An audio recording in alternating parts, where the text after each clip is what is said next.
Hello, Rangaraj. Welcome to the podcast. Thank you so much for joining me today. I'm Antonia K. Moore. And so I suppose the best thing is what I always do is just, tell everybody about you, your background, what you do, and, how you got into doing what you're doing right now. Sure. Thanks, Antonia, for this invitation. So this is Rangaraj. I'm dialing in from Bangalore, India. And as a background, I have, a unique combination of, worked in the manufacturing setup for first 9 years. Then I have a combination of IT and outsourced services for the remaining 16 years. So 16, 17 years now. So overall, I have 26 plus years of experience in both the core manufacturing plus the IT and outsourced services.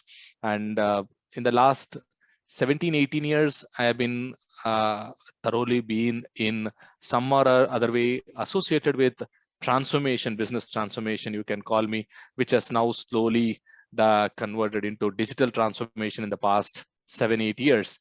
And during this journey of last 7, 8 years is where I was given an opportunity to start the Center of Excellence for Blockchain in the year 2015, if I'm right, 2015, by my European organization, and that's why I can call myself. I have a sufficient amount of knowledge in blockchain for an enterprise level, how it can be implemented, and I have done some 20 plus projects.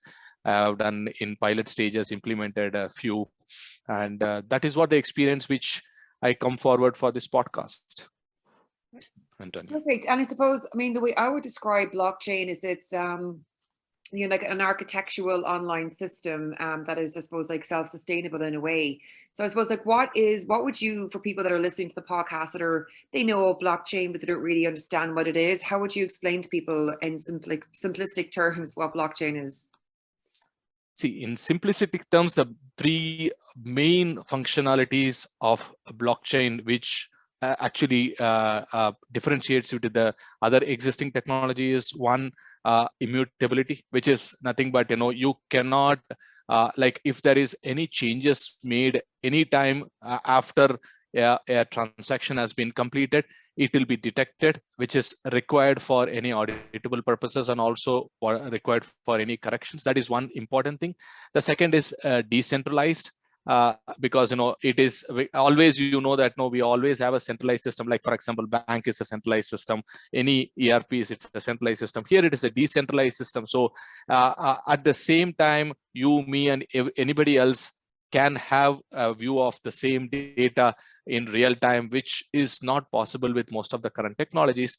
And the final one is like, it can, that's what's connected to it, because it distributes data to multiple partners at the same time, real time.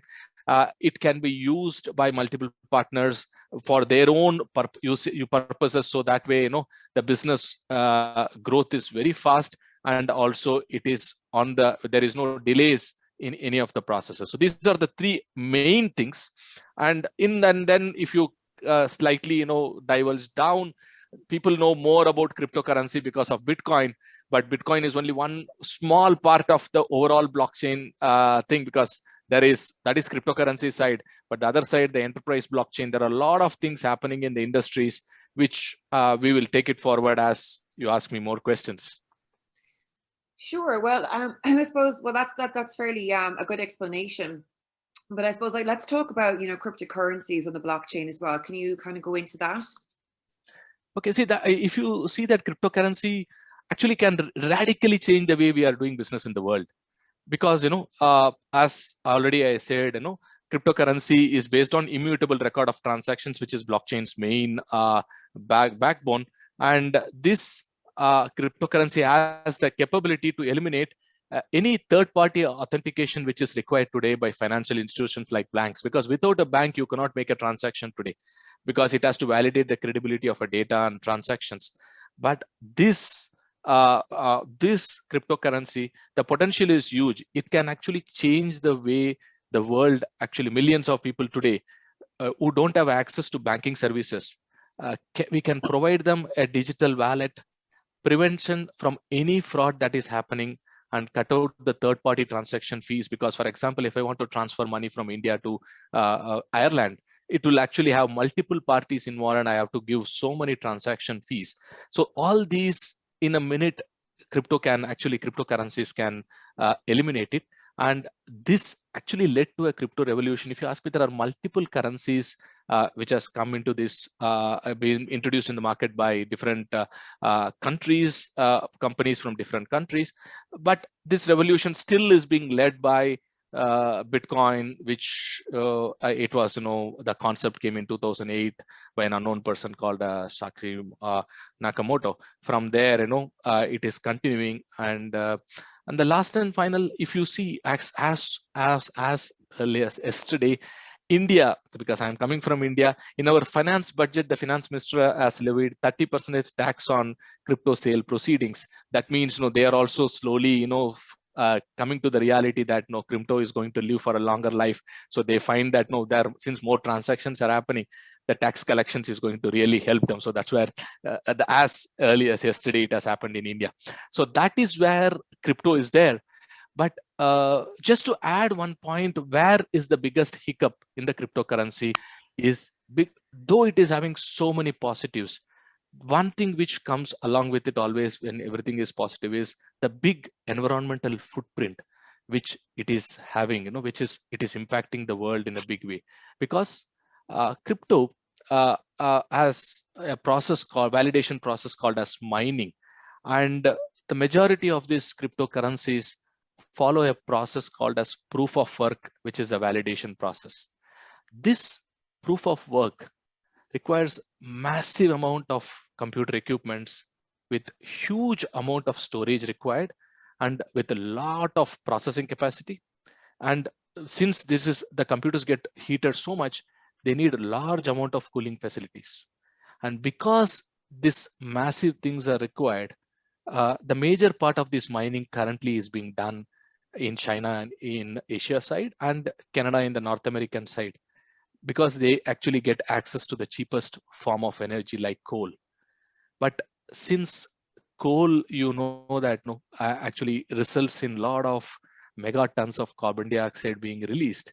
And this is one thing which is actually going to be a concern in cryptocurrency, because we have to do something to really save the world from this global warming and disastrous climate change, which these cryptocurrencies are also one of them, which is contributing to this climatic change conditions. This is where, though a lot of positives, one big concern area, and market is really looking at it, and there are a lot of social media posts happening and sentimental analysis happening on this specifically.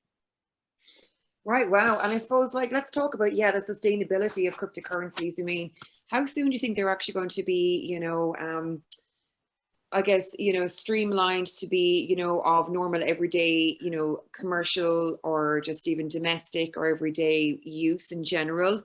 How long do you think that's going to be? Do you think that the cash system as we know it is going to completely change, and that cryptocurrencies are going to be, the standard, given that there's more safety and security on the blockchain? So how do you think that's going to pan out? See, there are two options for it. One, because that there are a lot of renewable energy sources, like wind, solar, and hydropower. If they can use, or they can really do this mining using those energy sources, this is one thing which will change the at least will satisfy the global warming people who are fighting for it. That's one thing. The other option is Ethereum is already, which is one of the one more biggest cryptocurrency. They have declared that they will move to something called as proof of stake validation, because what I said, proof of work is what both Bitcoin and Ethereum and other currencies uses it. But this proof of stake validation process is a better energy efficient process. And because it is being done by the people who are already owning the Bitcoins. So, and also it requires lower barriers of entry. So if you ask me, if these two things are embraced by these so-called crypto players, which has its own difficulties, but if they can really embrace that, I think crypto will be really revolutionizing the world in a big way in the coming years, maybe 5 to 6 years from now, Antonia. I think, because I think the banking systems, like as they stand, are crazy. And I think that like, yeah, they're very archaic, and there definitely needs to be a change, where, I mean, just the fact that like, they store your money and you have to, they charge you for everything. They charge you, some banks charge you for putting money into their account.